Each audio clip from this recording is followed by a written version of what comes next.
Okay, we're back on the lower tray, I guess you call it, or divider. Um, so we've already cut the plywood, and it's a little warped, but it's not too bad, I guess. And I just got done capping with solid pine strips.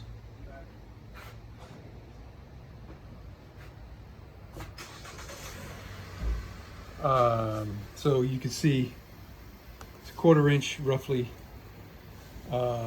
tall piece of pine solid, so we can sand this and round off the corners, and it'll be a decent looking edge that the upper tray can rest on and slide on and not tear up. The plywood kind of looks like hell. So if you look real close here, you see how thin these layers are. This is not as bad as some of the plywood that you can get, but it doesn't give you much, so that's why I chose to use the router on these edges with a flush trimming bit. I'll show you what that looks like. Okay, so what I do is remove this black piece of plastic foot here, and with these 3 screws I attach my router underneath this piece of aluminum, and then the bit sticks up and it gives me a nice work table to do all kinds of stuff. And this is a flush trimming bit, so this bearing is just a hair smaller than the cutting edges. And this is the result right here. All right, so I've got to trim the ends, and I've got to sand this because there's still a tiny little bit of a bump here. Carefully by hand, I'm going to sand that. And then we're going to have to final cut these to length and height because they're taller than they need to be right now, which I did on purpose just in case I screw something up. I can always trim it some more. And then we're going to have to put some in the longer ones here. We're going to have to put some rabbet cuts where the pieces intersect. All right, so here's what I mean. I gotta put a rabbet at both ends of this piece of wood. I believe I was using 3/16 of an inch. Yeah, that's 3/16. I gotta put one there and here. So I'll do both pieces, these 2 pieces at the same time, so I'm ensured to get everything straight. And once this and this are all done, then I can cut these and make sure I get those to the right length. Okay, so this is the last one that I just got done sanding, all of them on both sides. And this one, the pine kind of lifted the grain a little bit from the router, so I sanded it a little extra. And here's what I mean about thin veneer. I sanded right through the first layer of this veneer right here. I just started seeing that, so I stopped.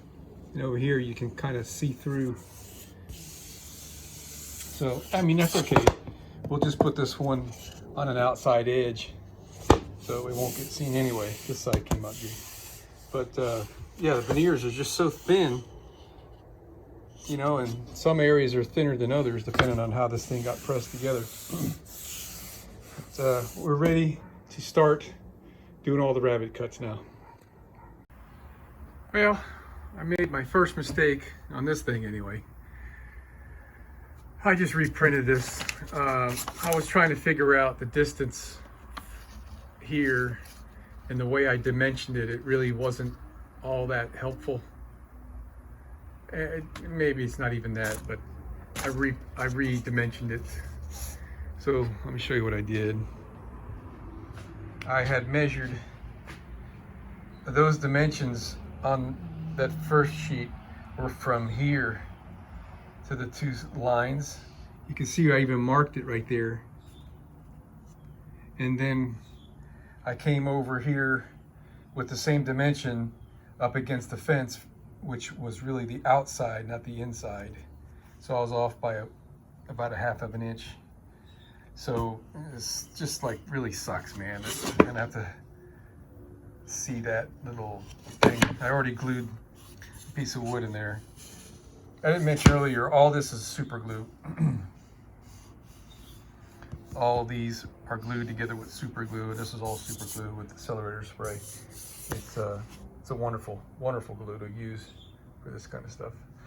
So I gotta now I have to reset the height of my blade here because I needed to cut these little splines to put in there, and so now my height is going to be potentially off a hair from the depth of this, which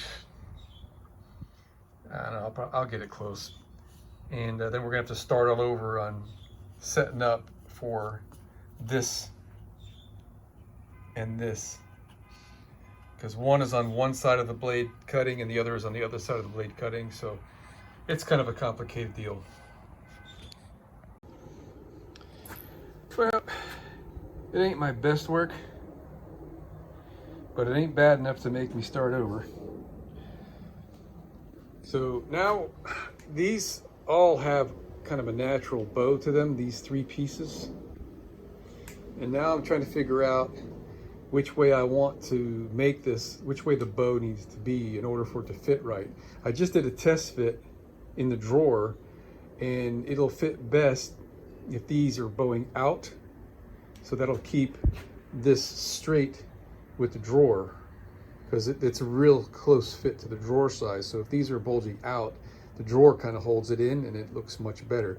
When these were flipped away around the other way and they were bulged in, you could really see the arc, the bow, the warp, whatever you want to call it in that. So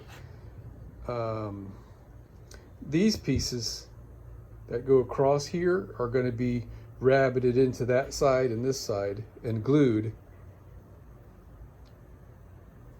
So I guess these should be opposite arcs.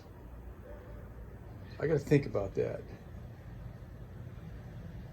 because once I glue those in there, this one's going to be twice as rigid as the one there. This is the back of the drawer. Yeah, I guess we want that to bow out. We could have this one bow out with it, and the drawer will push both of them in. That's what I'll do.